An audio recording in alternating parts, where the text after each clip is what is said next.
Pallavi Chopra, and welcome to Early Advantage. It has been quite a journey in last three conversations where we discovered about navigating the first phase of the careers. Here we go beyond the obvious advice to help you decode the unwritten rules of the workplace. When you come from college or when you join from any campus, nobody tells you how to read between the lines. And this is one place where we will help you navigate and decipher the feedback which you get in the office situations. So, if you really want to understand that, this is the show for you. And I'm gladly want to share that today we are joined by a leader whose career is definitely a great mix of being versatile and reinventing. Akshay Salaria is the head of marketing at Transbank, and his career has been quite unique. He has been a core team member in scaling great Indian brands like Tata Neu, Z5, has driven growth in edtech at Lead School, and been in the hyper competitive telecom world with Idea. While making his story essential learning, it's important to know where he started. He started as an embedded systems engineer at Honeywell and then on the ground as a field sales manager. So, it is this foundation of technology and real world sales that has shaped his strategic thinking. On top of it all, Akshay is a passionate teacher and mentor at several B schools. Akshay, thank you so much for joining us on the Early Advantage. Thank you. Thanks a lot for inviting me. Thank So, Akshay, as we know, you have done BTech and you started your career, as I said, with as an engineer at Honeywell. And after that, you did an MBA. It's a very classic combination for many of us to do engineering, spend work experience, gain work experience, and then go for the MBA. So let's talk about that transition which you faced from a structured technical world to the unpredictable world of sales. First two jobs after campuses in one way or another. So if I'm ask you, what was your biggest assumption which stand corrected after you became part of business and started working on the ground? So you are taking me back to a time where things were very different from what they are now. Uh, but when I started off, I entered sales with the thought, or I came from a world which ran on logic and numbers, and that is what I knew best. But when I entered that space, when I entered sales and I was posted at Jabalpur, Mm-hmm. I I realized that the world here does not work on logic and numbers. But Okay. I also did not know what the world here works on. So it was kind of a double problem for me. I had a skill set that did not seem to work, and I did not know what was going to work. That was the first real world moment when I realized no, something I will have to do something. I'll have to figure something out. I'll have to learn something in order to survive here first.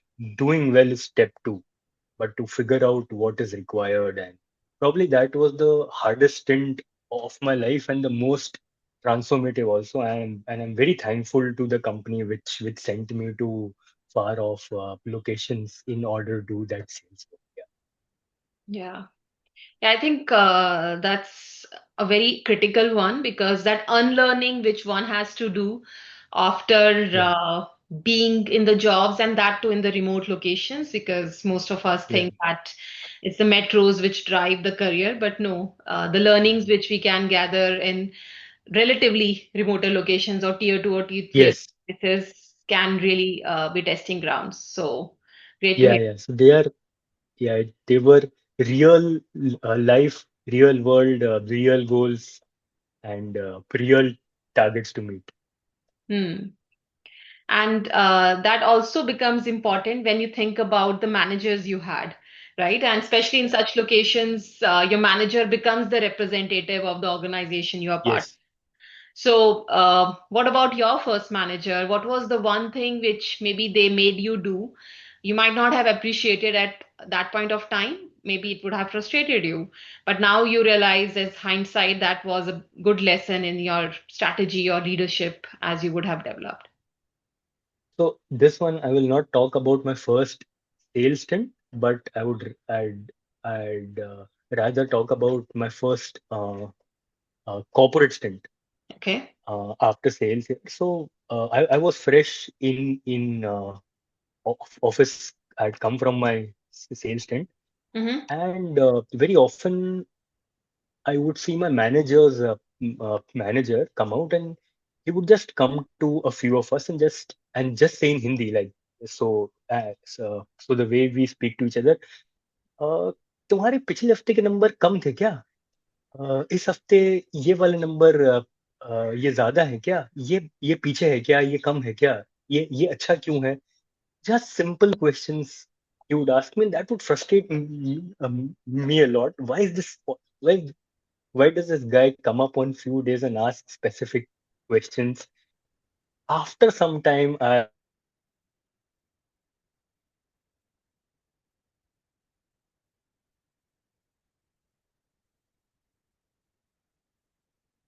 to Akshay, you're on mute. ensure that I know my numbers and I know what is going on. Akshay, I lost So you for like a couple of seconds. I okay, heard the question which he used to ask you in a very simple language, but after that, maybe one or yeah, two sentences, if you can repeat. yeah. So I actually did not. I realized sometime later that when he comes and asks me this question, he already knows the numbers. He's Hmm. already seen the numbers. He's Hmm. just trying to see whether I know what has happened and if I have a good answer to why what has happened. And that is something which stayed with me. I realized that if you want your team to know the numbers, if you want your team to know what has happened, why what has happened, it is you who has to take the initiative and drive that. So yes, that is something that I've learned from my managers, and I have so like my manager would just come and ask questions. I have found my own ways, but I really believe that you have to find your way Hmm. to get your team to look at important things. It doesn't happen normally. Yeah. Yeah. It's like being the manager, you have to do the homework as well. And Yes. Yes. before asking Absolutely. the right questions, until unless you have your ground covered, your questions will not be respected enough, maybe even by your Yeah. Yeah. Yeah. employees. Yeah. Yeah, Yeah. I think Yeah. that's a great discovery to have early in your career. Yeah. So as you move forward, and you have spent a lot of time in big organizations with thousands of employees and with big teams as well, and I'm sure it would have given you a lot of exposure about influence, the decision making processes, which are very complex. So if I refer to that in a not so liked word, but a very important word, is that what was the first political lesson you learned? How a good idea really gets approved, or maybe how to build that influence. So what was that? So again, I'll put this in Hindi the way I was asked, the way Okay. I was told. So I had a manager. I still speak to him, Hmm. and it has been more than a decade that he was my manager, but I'm still in touch. And he told me something very, very crucial. He says he told me, Akshay, reality और perception दोनों manage करना पड़ता है. Okay. And that it might sound very intuitively right.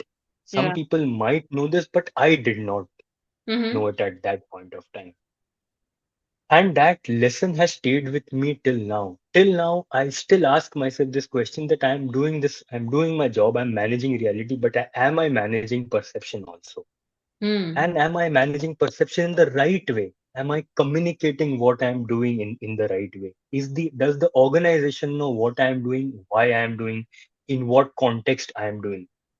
So it is not a managing perception is not just talking about what you are doing in entire time.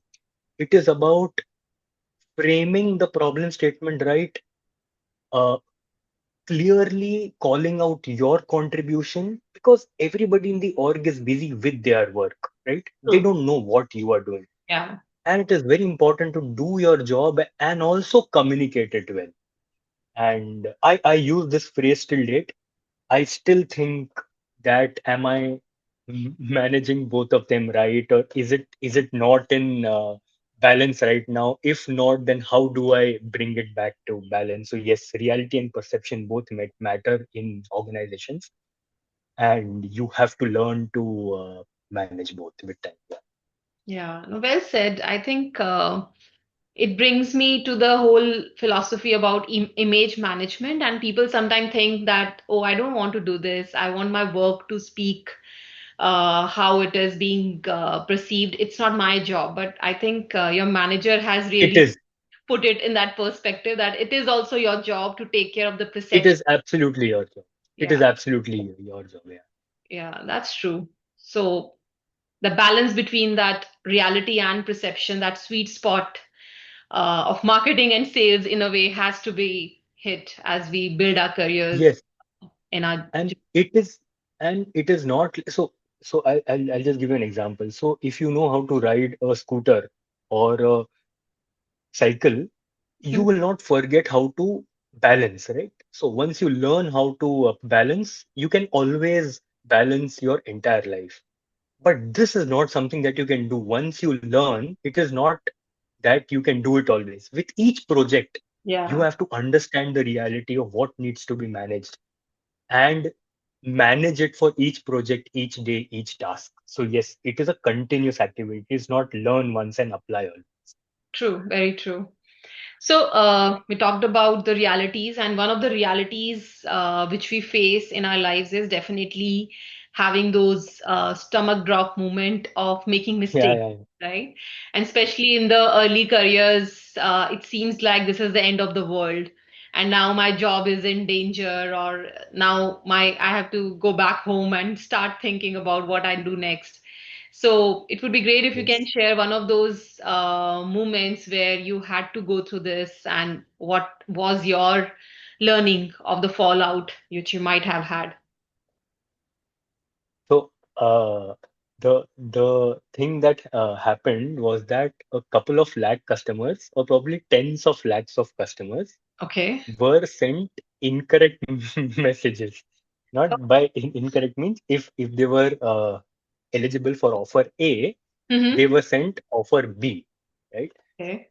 So, and it is not 10,000 people or 20,000 people, it is tens of lakhs of people. And it was a big mistake. And the first thing I realized that point of time is apologize. Stand up and say, boss, stand up, go to your manager yourself proactively, right? Hmm. Try to get him when he's not in a meeting or when he's sitting, ask him, sir, chai peene ja sakte hain kya? And just tell that this is a problem we have made a mistake. This is how this is how I'm going uh, to correct it. But the big learning which came from this and other moments where I made mistakes was that there are broadly two types of mistakes I would Okay. classify. The first is pure human mistakes, human errors, which humans make. The second type of mistakes are mistakes because of lack of systems and processes. Mm-hmm. The probability that the first kind of mistake, the human mistake, will uh, you will be forgiven for such mistakes is high. Okay. But if the kind of mistake happens, where the management or the leadership realizes that you did not have systems and processes in place, Hmm. those mistakes are not forgiven, because those then becomes failures of management and not human errors. So I think that is something that has stayed with me, that people will make mistakes. I will make mistakes. People in my team will make mistakes. Everybody will make mistakes. But if they are human mistakes, they will be very, very few in count. But if your system and processes are not in place, then there'll be many more mistakes. And so the Hmm. effort has to be put in every day to ensure that there are systems and processes so that those mistakes don't happen. I think that was the takeaway for me from that. Yeah, I think that's a very good categorization of where the errors can happen, human error plus the Yeah. systemic or institutional error as such. Yeah, yeah, yeah. I'm curious, what was the reaction of your manager when you told him or her that the gravity of the mistake is in lakhs of the offer being rolled out? What was the reaction? He said, Akshay अच्छा किया तुमने मुझे बता दिया. अब Okay. मैं figure out करता हूँ कैसे मुझे डांट नहीं पड़ेगी इस चीज के लिए. Quite forgiving manager, Yeah, like yeah, quite, great quite, luck. yeah. Huh? Thankfully, I've had, I am very grateful to have good managers Yeah, actually throughout. So that has been very, very helpful. great. So, such kind of experiences also help you understand that what kind of workplace culture an organization have, right? So you have been Yeah. around, but what was that moment maybe for you when you build that sense of belongingness? What was your first real win where you believe that your background of engineering and now post MBA, the sales professional you have becoming, is still giving you that value of now that you're not a new person, but you are someone who has authority over things. So I had that moment, and I clearly remember that moment. That yes, now what I've done in the past is actually helping me. I'll just start with a small anecdotal case. Sure. So my manager in sales, he used to tell me that, and again in Hindi, he used to tell me, Akshay, दुकान को देख के समझ में आना चाहिए कि दुकान कितने नंबर करती है. Hmm. And without entering the store, you should stand outside the shop. You should be able to see the shop, and you should be able to make a guess that, boss, this store totally sells 400 SIM cards in a month, or 300 SIM cards a month, or probably 50 SIM cards in a month. You had to have that skill. I did not have that skill, right? And my manager had that skill. He had developed that intuition or that insight through experience, that when he looks at a store, he would more or less estimate what is the market size here, what is the total volume that the store does. So while I could not get that when I was in sales, but when I came to marketing after sales, there Okay. was a sales scheme which was being talked about. And when that sales scheme was talked about, I intuitively I knew that, what, this part of the scheme is not going to work, and this part of the scheme is going to. I did not know why, but Okay. I really knew that, boss, this is not going to work. We'll have to change this. This has most chances to work. So yeah, I think that was a moment when I felt, yes, yes, some wisdom has come from somewhere. I don't know how, but yes, I am able to now give an opinion on such things. So yes, I remember that. Yeah, I think this reminds me of the famous book titled as Thinking Fast and Thinking Slow. And somewhere it talks about that how your gut feeling is a result of the experience you have gathered in so many years. So that's where you develop that SMEI or that Yeah. deep knowledge around any sector you are working in. So yeah, of course, that becomes a sense of I bit of I belongingness. just want to say that Thinking Fast and Slow is one of my 10 favorite books. I Yeah, love the a book. great I trade. love the book. It is a book that, it touches the soul. It is a soul satisfying book. You feel really good. The depth to which that person has written, the way he has written, oh, it is an amazing. I would recommend everybody to read that book. It is very Yeah, yeah. Thanks. Thinking Fast and Slow. Yeah. Yeah.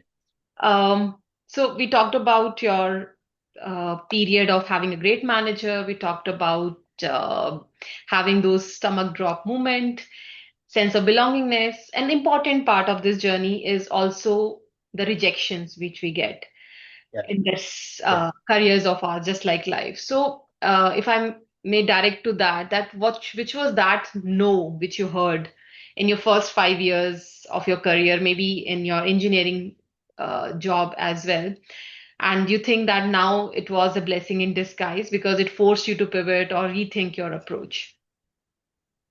So I would say I was in sales at that time, and the territory that I had, we were third in it.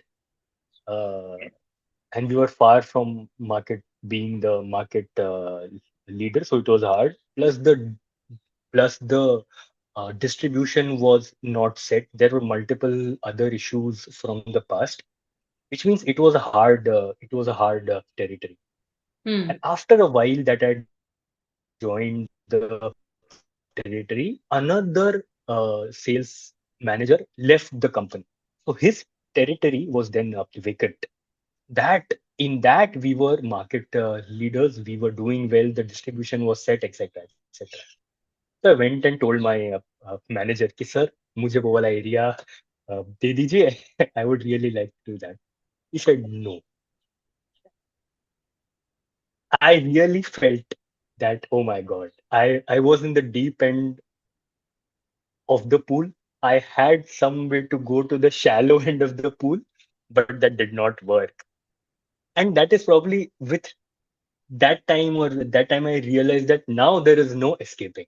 Right? Hmm. अब वो हिंदी में कहा जाता है कि डूब के पार होना है ना. So I thought कि अब तो डूब के ही पार होना पड़ेगा. Now there is no escape route from here.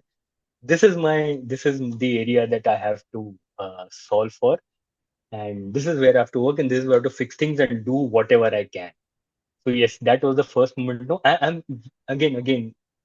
I'm because I did could do something there and learn from there is why I'm able to talk about it now. Yeah. Uh, but but when it is not every time that you hear a no or you face a rejection that you can talk uh, about it, because not everything works out well, but this one did work out very well. It really helped me as a person to Hmm. understand how the real world works. So while I'm thankful, and it really helped me, and now that I can talk about it because I took learnings from that time, and I think everybody will face some no's or face some rejections in their life. Yeah. Not all of them will be helpful. If it is not helpful, you actually have to find your way out. But some of them will be, and the ones that are, you have to learn from them and see how you can take back more. Hmm. Yeah, I think Yeah, to your point, it is having that kind of a learner mindset, because turning your rejection into something which you can have a strong takeaway or a yeah, way yeah. to reevaluate your approach or think about the way forward only comes when you are able to look at it from an objective viewpoint. Otherwise, people can have that orientation to have a victim mindset and say everything is happening bad and why no is coming my way. And especially in the early It, career, it's very important to reorient your brain in that direction. yeah, yeah, yeah.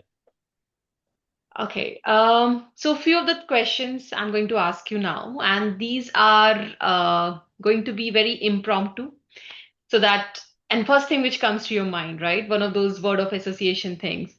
So if I go with that, the first one I have for you is that what is the most overrated or underrated skill everyone told you to focus on, the overrated one, and what was the most underrated skill that actually made the difference in your career? I actually talk about the underrated skill. Nobody Okay. told me to do that. Is that you have to raise your hand in meetings and say, I want to do this. When Okay. someone says, you know what, there is this project, who wants to volunteer, you raise your hand. Hmm. And not only meetings, you can go to your manager after the meeting or go to the manager's manager and say, boss, this is one thing that I want to do. Right. So volunteering and raising your hand, I think it is a very, very underrated skill. In most cases, it helps. In some cases, it might not. But net it helps. If you do it say 50 times, you will gain out of it. Yeah. So I think that is Okay. important. And what is the boring foundational skill you think that you mastered early in your career and it really helps? What would be that? The boring uh, foundational skill is something that I was already sort of good at, but I honed it even more, and I still practice that. is actually working on tools. So marketing happens nowadays a lot on tools, Yeah. especially digital marketing happens on tools. Product management happens on tools. So I actually put in the effort to learn tools. I had a knack to understand and to do them well, but I continuously practiced. I learned new tools. In fact, I had my own course on Google Analytics 3 Mhm. on a popular web website. Uh, that has really helped me. And I still look at tools myself. I still practice. So I think that is a skill that has really helped me. Yeah. And this is about those days. Right now, I'm currently practicing one more skill, which is not so popular, which is doing one thing at a time, right? Not multitasking. Yeah. I've been practicing that, and I think it is an amazing skill. Hmm. Uh, it it for temporary or in the short while you may feel that you are not productive enough, but in the long term, I think it helps. Yeah. So yes, this would be my That's answer. a great, boring superpower to have to be able to Yeah. be mindful and do your work. And second, as you said, the tools, because, and that is where I think you have a very strong orientation towards learner mindset, because adapting to tools after a point of time becomes a challenge as you grow in your careers. But having that knack of making sure that you do, it's a great thing to have. Moving forward, you have moved around in different industries and different organizations. So, which is impossible, I think, if you do not have a strong network. So, what is that one habit of yours which helps you build that genuine professional relationships outside of your team? Or maybe if someone, especially who's an introvert or newcomer, what would you suggest? What has been your takeaway in that? So I'd say this is the hardest part, right? I had no knack of this. I had no skill Okay. set in this. I had no knack in this. Uh, and you might find this very funny, but uh, I was not a network kind of person at all. I Hmm. did not put in any effort to do this. But then I think with time I realized that this is necessary. It is essential. Yeah. There is no doubt about it. So once that clarity came to me कि ये तो करना ही है, but I did not have the knack. I did not know naturally how to do it. So I went to YouTube.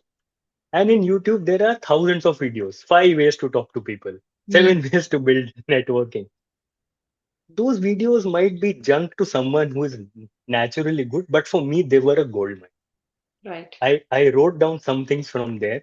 And before I go to meetings, before I go to, say, seminars or exhibitions where I'm going to meet many people, I've stored it in Google Keep. Just open that down and read the questions once and say, okay, I have to practice doing that. So I think that is very important. If you don't have a skill, if you're not naturally good at it, find a way. Just do YouTube, speak to someone, find a way to do it. So that is one thing. And secondly, because I knew that it was necessary, genuinely having the intent to network helps. Networking just for the sake of networking is not going to help. Having the intention, having a genuine intention, being honest when you speak, and learning the tips and tricks to do these things, I think that helps. So I think that is what I did. Hmm. Yeah, so one part is learning that as a skill if it doesn't come naturally to you. Uh, but at the same time, that those conversations which you had in your new setups, or if you're meeting the new people that have been paving that path for you, that I understand correctly, right? Yes. So again, I think when you practice those tips and tricks over time, you get better at doing them, and Yeah. then you genuinely start building networks because you are being honest. You are trying, and Hmm. that helps. Yeah. Yeah. Got it. So we have talked about what are things you have been doing. So if I will ask you Yeah. now, what is one thing you stopped doing after Yeah. 5 years or initial years of your career? What was that? So uh, uh, when I started doing single tasking at a point of time, I also realized, and again, I learned this from YouTube itself. I got to know this from YouTube that finishing what you start is very important. Mm-hmm. And so doing one thing at a time is not multitasking, and finishing what you start, which means by finishing, you have your own definition that I'm starting this task. This is my milestone. If I achieve this, then I will look at something else. Then I will check my mail. Then I will check my phone. Then I will speak to someone. But I will focus, pay attention, give time, and complete this part. So Okay. doing that over and over again. So not so first I would just do 10 things at a time, and all 10 would be incomplete. Hmm. Now I do probably five things in a day, but I complete each of those five things with my definition of complete. That yes, this is now done, closed. This is now done, closed. This is now done, closed. I think that is, I stopped keeping incomplete things and I started completing things, starting. So finishing what you start, I think that has really helped me. And I intend to practice this for not only in my professional life, but in my personal life also. True. I practice this. So, and I intend to do this, continue doing this. Great. Yeah, I think that's critical because we get into the loop of starting multiple things and forgetting that Yes, what is still open. So, yes, yes. yeah, great to hear that, Akshay. And we are close to wrapping up our conversation. So, I'll ask you one last question now. And that is to the Akshay who started his career 20 years ago or 19 years ago. What was one thing which you definitely will tell him not to worry about? Not to worry about. Okay. Or to worry, or I be an advice, either way. Yeah. So I'd like to tell that Akshay at that time that like uh, like uh, uh, like you do an SIP to save money, right? Mm-hmm. Every month you put money in a mutual fund, you do an RD, you do an FD, you buy gold or whatever as per your financial thinking. Everything else in life also works in the same way. You're investing money because you want more money back tomorrow. That is why you put in some money Right. today. That same thing applies to everything else in life.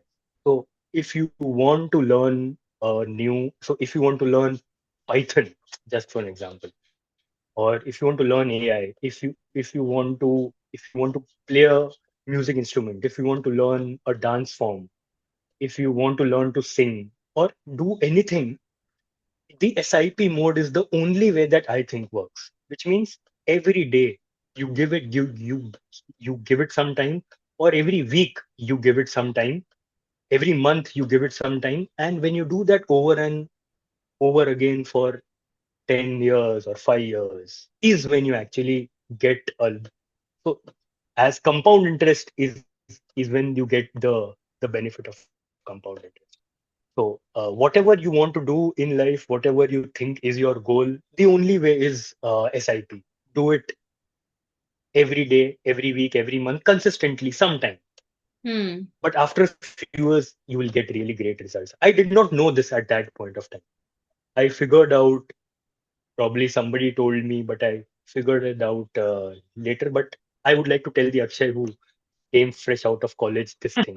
But you know what? Start investing now, both in money and in yourself. Yeah. That is what I'd like to tell him.